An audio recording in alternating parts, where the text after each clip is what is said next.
I just got to find the button. Oh, there it is. It's Christmas time. Hey, I'm not going to sing for you, but I am going to tell you a fishing story. I was down at the beach, and there was this guy down there, and he was like, look at those fish jumping. It was right at the end of the day, and my bait was pretty much dead. And they were like false albacore, albies, I don't know what you call them, but I was like, I'm going to catch one of those. And it was at that moment I got the idea for the flux capacitor. Well, the flux capacitor of rigs, a flux capacitor of rigs that could catch false albacore from the surf. So this video is about my attempt to catch false albacore from the surf, and I'll show you some of the fish that we actually did catch. So come on, let's go fishing. It'll be fun. And Merry Christmas almost, right? Yeah.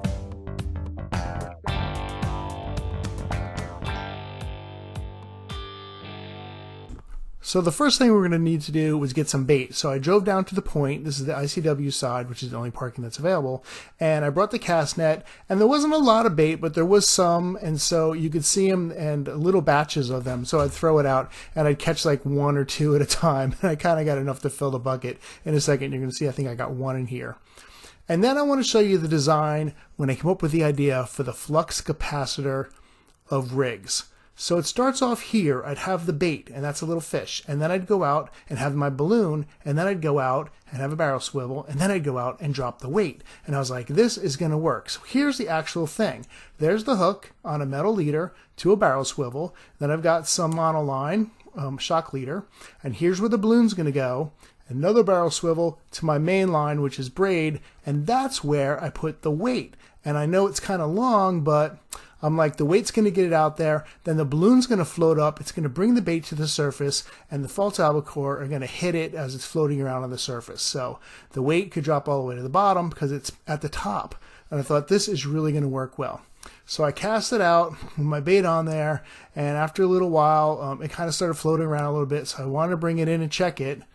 Got a nice good cast, though. It was a little wavy. But when I brought it back in, to my dismay, it looked like this. And so that didn't work. But I think in theory it's going to work. Anyway, a few days earlier, Josh and I had gone down to around 23rd Street, and we were fishing down there, and we just brought some frozen shrimp. And I was amazed to see the fish we were getting on frozen shrimp on a simple double drop rig. Here's a nice little bluefish. We caught about 5 of these. They were all in that 12-inch range, so I didn't keep any. But just to see them hitting frozen shrimp was pretty cool. Now, I have to apologize. The video here is a little shabby, if you will. There obviously was some water or some salt on the lens, but you can kind of get the idea. Here's another bluefish getting it in. And I'm not going to show you all the bluefish we caught because they were all about the same, about a foot. Really fun to catch. But the exciting thing was we got into some whiting, and we got into a nice school of whiting. Josh got the first one, and this was a pretty nice one right here. Now, I've been catching them all year round, you know, in that 8-inch range. So it was nice to pick out a couple that were like in the foot range. Nice little fatty here and very slippery. Pick them up, Josh. So he got that one, and I was like, well, I can't be outdone, so I have to get one too. So I got one right here. And maybe not as impressive as Josh's, but still a pretty decent whiting in that 12-inch, you know, 11 to 12-inch range. So I'm going to keep a couple of these, and we're going to smoke them and have some smoked whiting fish dip. So someone asked online, what are these things actually called? I hear them called so many different things. Whiting, mullet, Virginia mullet. They're actually called kingfish. But the problem is, if you call them a kingfish, someone's going to think you mean a king mackerel. And they're going to be like, you caught a kingfish in the surf? And you'd be like, yeah, I caught it on frozen shrimp. And they're going to think you're crazy. So whiting, Virginia mullet are all acceptable.